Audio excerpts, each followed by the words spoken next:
would never get it.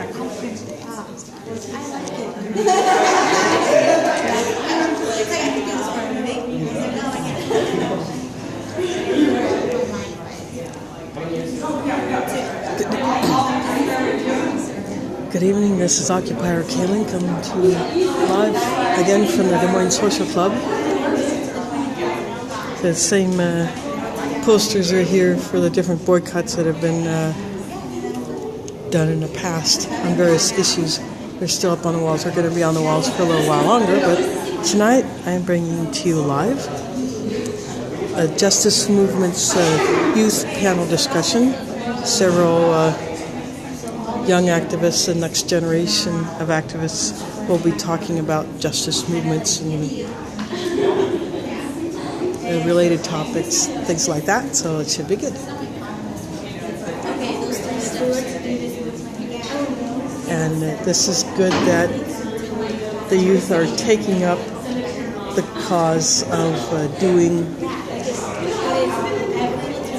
the stuff on the streets, the stuff in the halls of power, whatever it takes to bring about justice for all people. So they're just... People are here, a small group so far. There are going to be 5 that are talking, there are 5 chairs here. And they're just setting up the sound system. But since I'll be sitting in the front, if the sound system fails, I should still be able to capture their voices.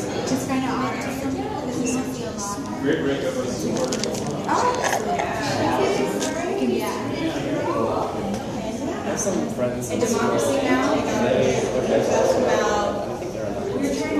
And they were just talking about how stressful it is to get into college. So just kind of hanging out, waiting for others to get in here and start it up.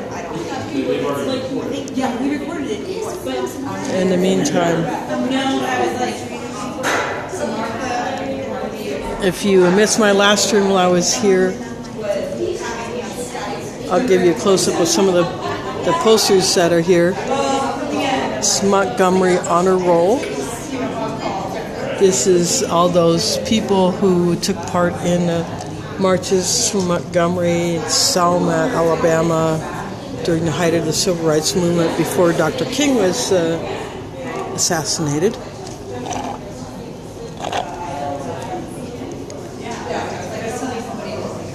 There are quite a few posters here for Palestinian sovereignty and rights, such as this one.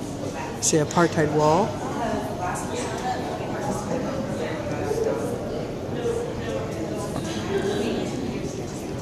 You are the spark that started our freedom movement. Thank you, Sister Rosa Parks. That's a picture of Rosa Parks sitting in a bus. This is about the blood diamonds of Africa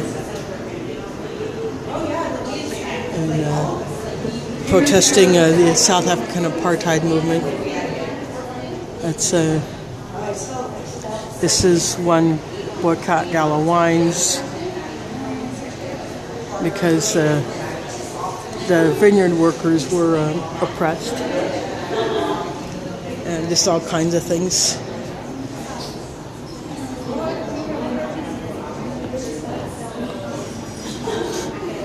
There's ones for boycotting specific states because of different things. But a lot of them were from South Africa or related to South African apartheid. This one is about Gaza.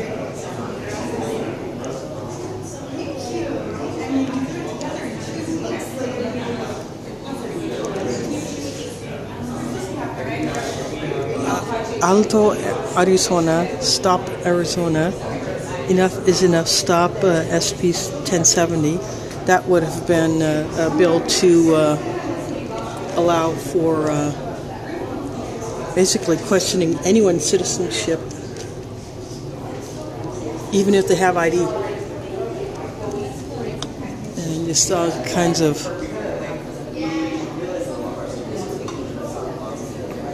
things like that. There's all kinds of these posters all over. Just finished off a soda.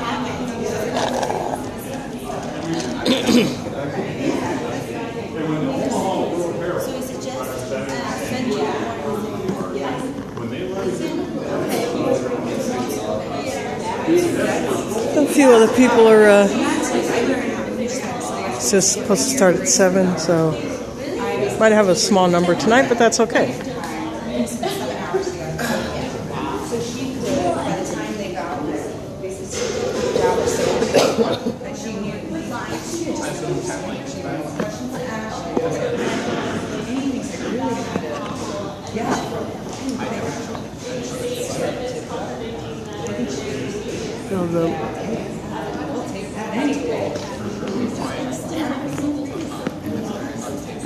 This is what we work for, you don't have I'm just adjusting my angle to try to get the light a little bit better.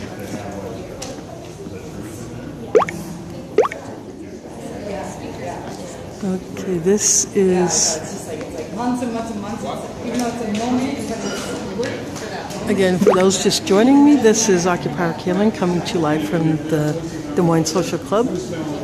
Youth Justice Movement Youth Panel discussion is about to take place here. We're just waiting for the 5th person to take his or her spot. It's pretty intense too. And they will be talking about various justice movements, what they're doing, how they got into it, and all that good stuff. And surrounding us in this small gallery are posters of various boycott, protest movements against various issues such as South African apartheid, oppression of Palestine, oppression of workers in various industries and locations, discrimination against different minorities, Black, Latino, others, or religious discrimination, things of that nature. Pretty awesome collection of posters.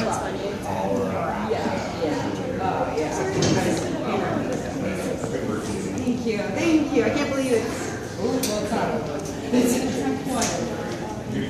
So just Yeah.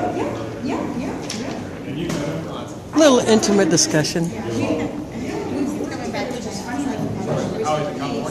like the last 4 years. You know, via email and our conference call, everything. And it's just funny like that he's now part of it. I'm part of it. Yeah. Like he's my boss. The last time I was in here, I streamed a discussion of some Palestinians, but in order to protect their identities and to minimize their risk of being arrested or worse, I did not show their faces when they were speaking. The lighting in here is kind of... Yeah, it's... I don't know. You'd probably have to get a ladder in order to readjust these heads. I mean, look at that. That one is pointed at that one next to it. That's kind of weird. The lighting up, the way that some of the lights are up there, they're not positioned very well for lighting in here. So I think what I might do.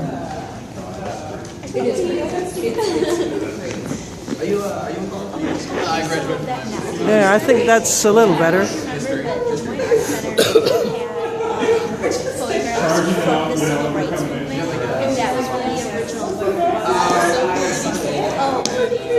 tried to get like there time and they were able to like visit Vigil, but it was that's super cool to see. Crazy people. So I'm not sure if there will be a QA session or not, but if there is, do think about questions you might want to ask these young activists about anything that relates to what they're going to discuss. When you hear them discuss about various topics, if there's going to be a QA session at the end, do think about the questions to ask. And then if you post them into the chat, I will say I have a question from a viewer, and I'll read it, and then you'll get the answer.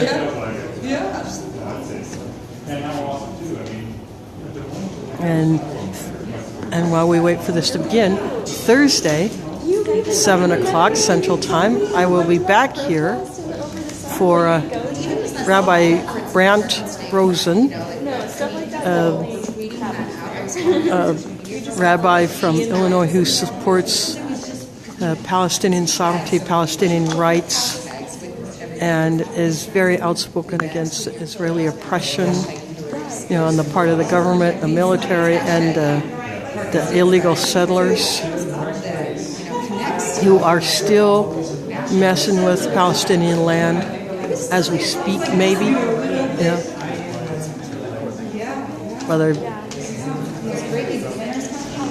So I streamed him a couple years ago over at Drake University. And so he will be here this Thursday, day after tomorrow, right here at the Social Club, and I will be here to stream it.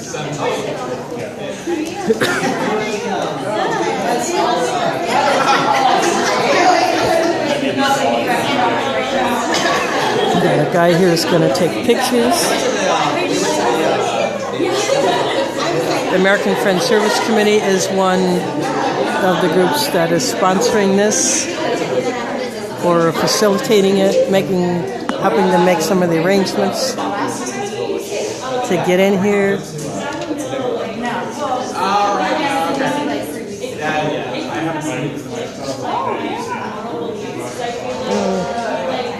It kind of looks like they might not have been able to get the sound system to work, so just have to hope that these display panels are enough to bounce sound at my mic.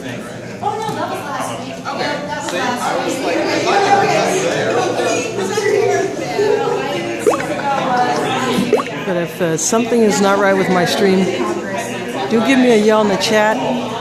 If it sounds like it's coming out of a blender, or if it sounds like it's looping on itself, just give me a yell in the chat, and I'll stop it and restart it, and that usually takes care of it. But last time when I streamed in here, I had really solid signal. I'm going off of the Wi-Fi, so I'm not burning data. So the Wi-Fi, at least in this space, is really solid.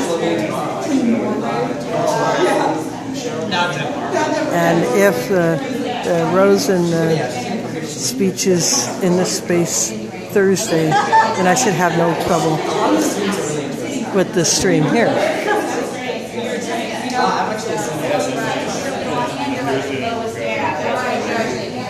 So again, I apologize for the late start. They're still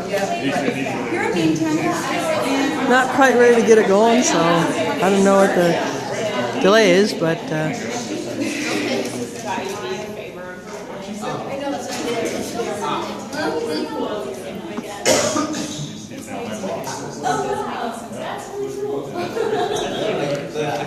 hopefully in the meantime a few more people will come up. It was advertised on our calendar, it was advertised on Facebook.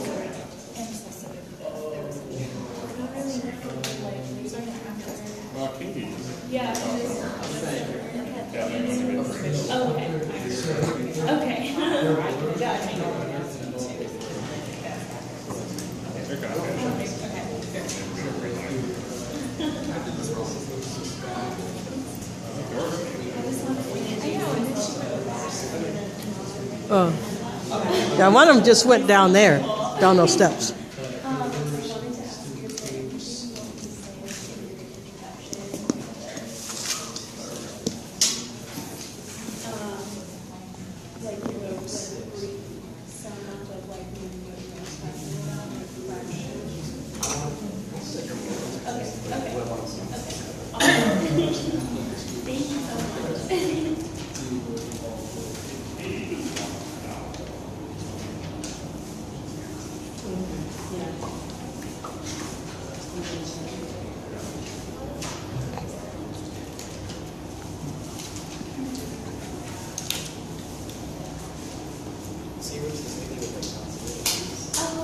That's what I'm most concerned about, but I'm just saying that what I care about.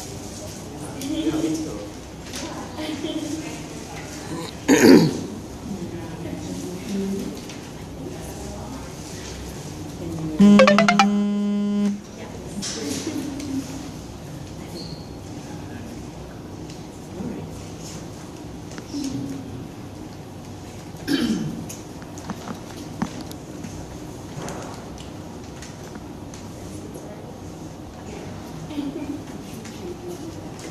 Oh, yes.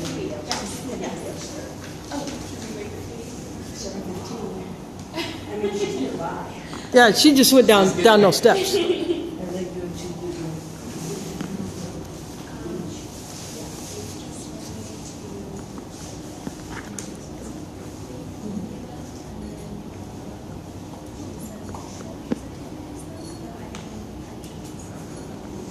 One of the speakers had to go downstairs for something, for waiting for her to come back up, and then we'll get this thing started.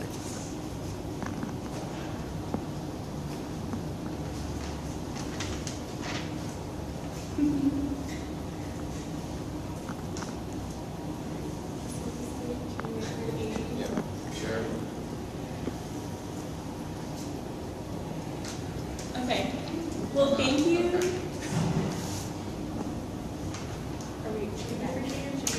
Okay. Thank you everyone for coming tonight. We're really excited to have everyone here to hear a little bit about what youth are doing today in Des Moines to work towards peace activism and greater social justice issues. I'm Emma. I'm a junior at Drake, and I'm studying broadcast news journalism and philosophy.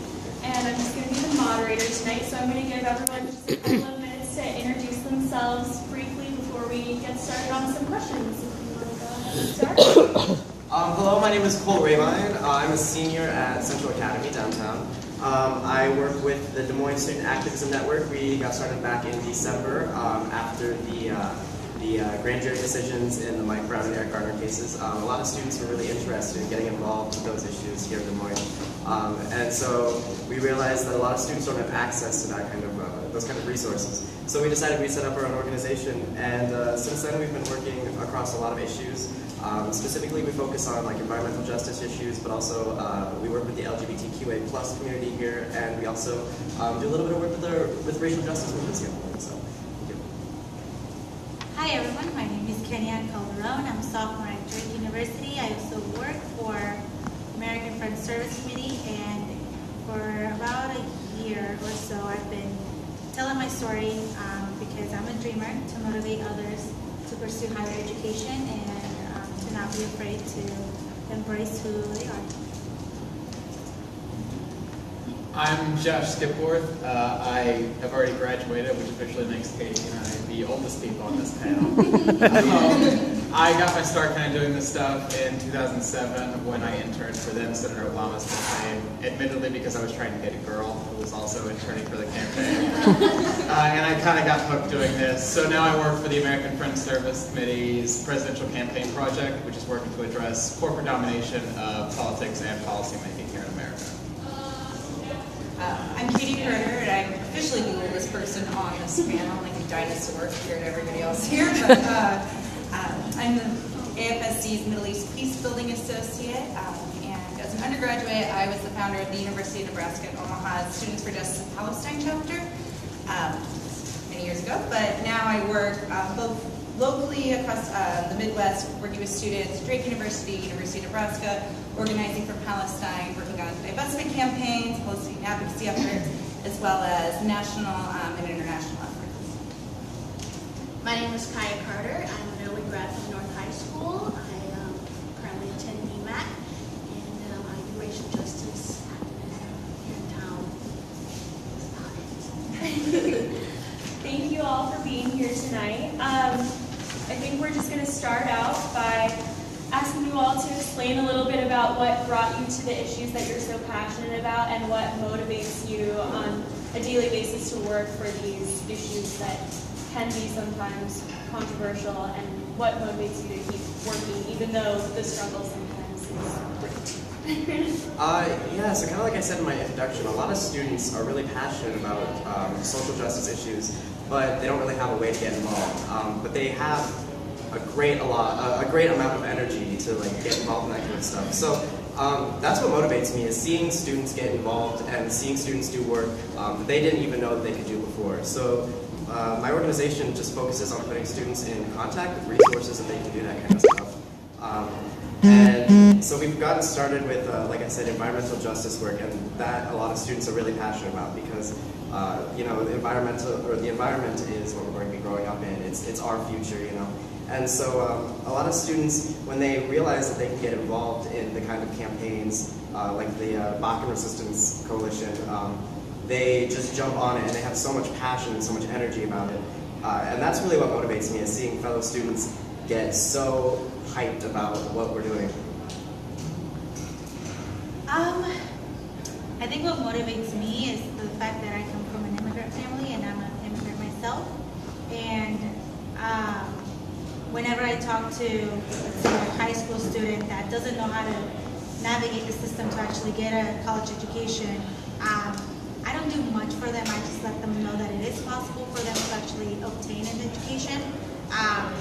For me to actually get to Drake wasn't the easiest path, and I learned as I was going. So I think my motivation is just knowing that I'm sharing a small piece of knowledge that I learned when I was a senior, and seeing that they can do greater and bigger things that I've done. So I think that motivates me, being part of the immigrant community. What kind of drew me to these interests was how overarching corporate influence in America really is, and how it kind of impacts every issue. The Bakken pipeline, for example, is essentially just an attempt by big corporations to make a ton of money while destroying our natural resources. Or Israel and Palestine, dominated by corporate influence, Caterpillar, or the General Dynamics that makes the Apache, or anything like that. So realizing how they can all tie together.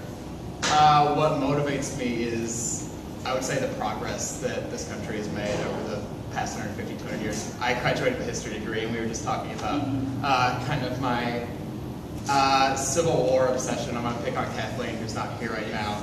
I know we won't give her exact birthday, but Kathleen was born in the same decade that we won World War II. And the last person who fought for the right to own people died 4 years after Kathleen was born. We are 2 generations removed from Americans being able to own other human beings, and now we have an African American president. So that should say a lot about how far we've come. Yes. What originally got me interested with Israel-Palestine was my studies as a philosophy major. My emphasis was conflict resolution. And I was very aware very early on in my undergraduate career that I was not being told everything, both in my political science classes as well as philosophy, international conflict resolution types of classes, which led me to my first trip to Israel-Palestine. It was during the Arab Spring that summer, and working with youth and monitoring movements. And then it was once I was there and realized the gravity and severity of what was happening and how little we were being told, as well as understanding, I think, U.S. complicity and accountability of what's happening over there, and seeing the myriad struggles across the world and systems of oppression and the intersections of oppression happening everywhere. There's no turning back for me personally, but what continues to motivate me, I think, is just in the last 5 years alone, for instance, we've gone from having roughly 15 Students for Justice in Palestine chapters across the United States to now over 300. We've had 40 universities in the last year alone divest from Israel. We had the American Studies Association divest from Israel. I mean, these are rolling in one after another, which is just amazing to see the world awakening to this, as well as hearing from across struggles and seeing how our coalition is building against all injustices. Still respecting each other's oppression and struggle, but understanding there's a system in place and that we are stronger when we're all together. And I just find that every single day, just being here, listening to everyone here, another example of motivation. Yeah, what motivates me, for one, is of course living out the things that I'm fighting for. So, here in the present and the things that have happened in the past, and knowing that things won't change unless I see some fire, in other kids, or I have the fire myself. Cole talked about kids being really amped up about, issues now. I was not as fortunate to see that when I was growing up. I didn't see kids as passionate and willing to put themselves out there for these things and rally around. So if anything, that kind of sparked my interest and gave me the will and the push to fight so that other people can, see that someone's stepping up. And I needed that encouragement, and I got that. And I just felt that it was, well, of course it's time, and it's always time, but, that's what motivates me, is seeing others come together. I wouldn't have thought would have applied themselves and activated themselves to these issues.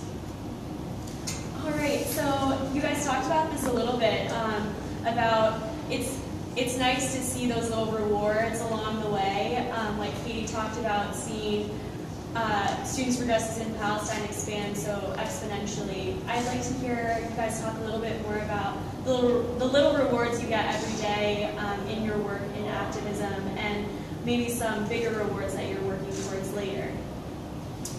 So one of the biggest rewards for me is the sense of legitimacy that we kind of give our youth. We're so fed things, like things just kind of happen to the youth. They don't really have much control in our societies, but when students are out there making change, we realize that we can control so much, we can change so much, like we are the future. And so when we feel that we have the ability to make this change, it's such a priceless feeling.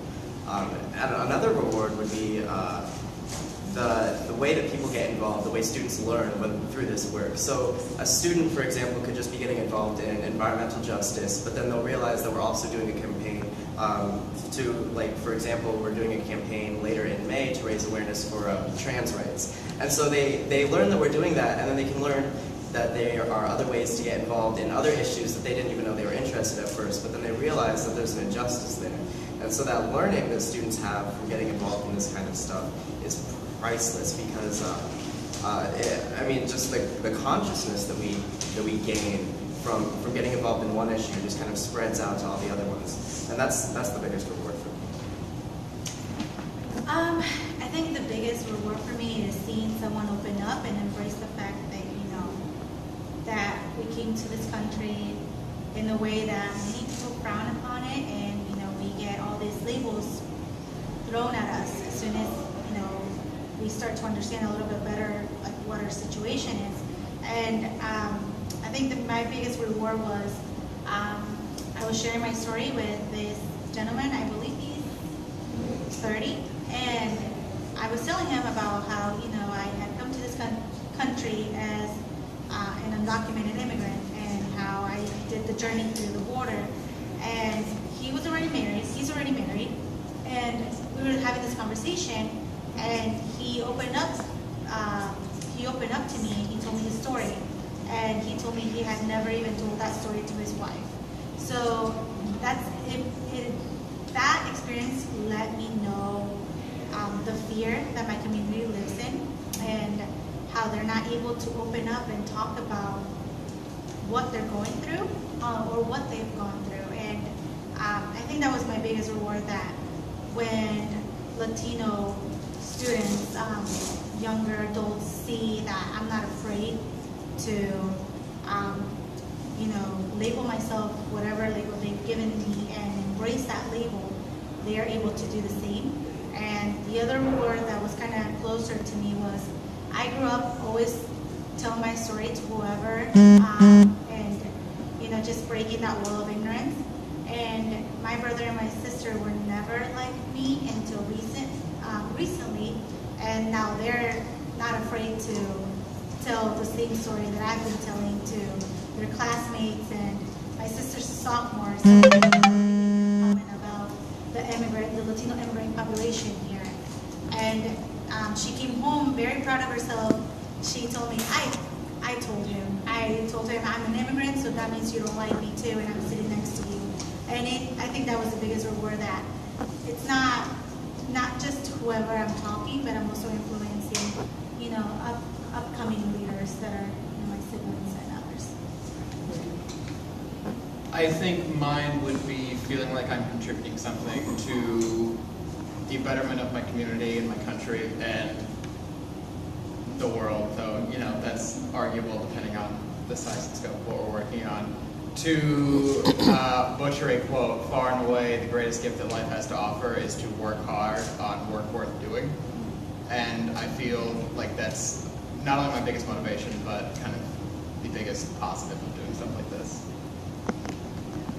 I kind of listed already some of the rewards just nationally as divestments are happening across the country. Just locally here in Des Moines, to go working with the MEMPA group at Drake that Emma's a part of. I'm actually taking Connor, who's a MEMPA member.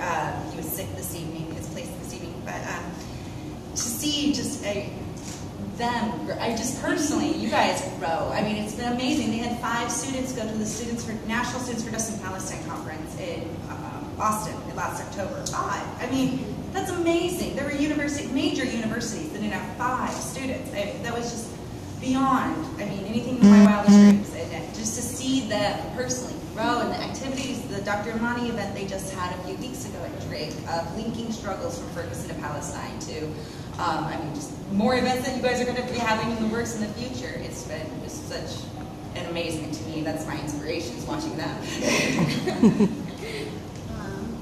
For me, it's the sense of community that's built when you're out here and you're working with people who have separate issues that they're working on, but that coming together, you know, being able to it's just a sense of community. That's how I can describe it. You know, it's been very embracing, and then to watch people grow, as she was talking about, just in a short amount of time. That's very rewarding for me to see us overcome and achieve things, even though we're working on separate issues. Then also for me, watching kids become unapologetic about the things that they're willing to fight for, you know, going against the grain, and taking the initiative to find out for themselves these things that have been sugar-coated and or kind of, you know, put under the rug all their lives. Being able to step out, and that, like I said, being unapologetic about what they want to learn and achieve. Thank you guys. So to kind of expand on that a little bit, while there are so many great rewards you can get through working for social justice and activism, there are also a lot of challenges that you might come up against in your work. Can you maybe talk a little bit about some of the challenges that you combat in your work daily, and maybe what kind of strategies you see to work against those challenges? So, like I said before, like when we do this work, it gives us a sense of legitimacy. But like that legitimacy, we work hard for it. The legitimacy, it was almost something we have to take, because we're working with kids who are as young as 14. I myself am 17. I can't even vote yet.